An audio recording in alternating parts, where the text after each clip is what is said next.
আসসালামু আলাইকুম। কি হচ্ছে সৌদি আরবে? কোন প্রবাসীরাই বুঝতে পারতেছে না কি হচ্ছে, সামনে কি হবে। এখন যে নিউজ দিব সেটা আপনাদের কল্পনার বাইরে। সৌদি আরবে এটা কোনো সময় রেকর্ড নেই। যে রেকর্ড সৌদি আরব ভাঙতেছে একের পর একের পর এক, আসলে আমাদের কল্পনায় আসতেছে না যে এটা কিভাবে সম্ভব। এখনো অফিসিয়ালি ঘোষণা হয় নাই যে এটা কতদিনের জন্য, কিন্তু আবারও ঘোষণা দিয়ে দিয়েছে, যেটা শুনলে আপনাদের চোখ কপালে উঠবে। 100% চোখ কপালে উঠবে। তো, চলুন কি ঘোষণা হলো সৌদি আরবে আমরা জানি। আপনারা জানেন ডোমেস্টিক ওয়ার্কারদের জন্য 6 মাসের একটা সুযোগ দিয়েছে। 6 মাসের একটা সুযোগ দিয়েছে কি সৌদি আরব সরকার। কিন্তু এটা তো আমাদের মোটামুটি শেষ পর্যায়ে, 2 দিন বাকি আছে।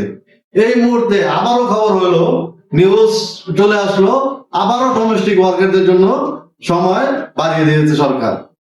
তো যারা এখনো নিউজটা পান নাই বা এখনো কাফেলা হন নাই, আপনাদের জন্য সৌদি আরব সরকার সর্বোচ্চটা দিয়ে চেষ্টা করতেছে আপনাদেরকে বৈধ করার জন্য। তো আমি বলবো সবাই সবাই আশা করি বৈধ হয়ে যান, কারণ সরকার কিন্তু এই রেকর্ড কোনো সময় ছিল না।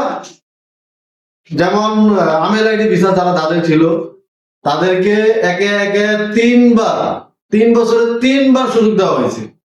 ডোমেস্টিক ওয়ার্কারদের জন্য 6 মাসে সুযোগ দেওয়া হয়েছে। এখন আবার 2 দিন বাকি আছে, তার মধ্যে আবার ঘোষণা হলো তাদের মেয়াদ বাড়ানোর জন্য। ঘোষণা অলরেডি চলে আসছে, শুধু কয়দিনের জন্য সেটা হয়তো আমরা আজকে বা কালকে আবার নতুন আপডেট চলে আসবে, সেই সময় আমরা সবকিছু জানতে পারবো। তো আশা করি যারা অবৈধ আছেন বৈধ হয়ে যান। সৌদি আরব সরকার আপনাদের জন্য সুবর্ণ সুযোগ রেডি করে রাখছে এবং দিতেছে। তারপরও যদি আপনারা অবৈধ থাকেন, তারপরে সৌদি আরব সরকারকে বা কাউকে দোষারোপ করার মতো কোনো রাস্তা আপনাদের কাছে নেই। তো আমরা বলবো, যেহেতু সুযোগ দিচ্ছে, সুযোগটা লুফে নেন। যদি এই দেশে থাকতে চান, অবশ্যই এত সুযোগ দেওয়ার সামনে বড় কোনো সমস্যা আপনাদের জন্য ঘটতে যাচ্ছে।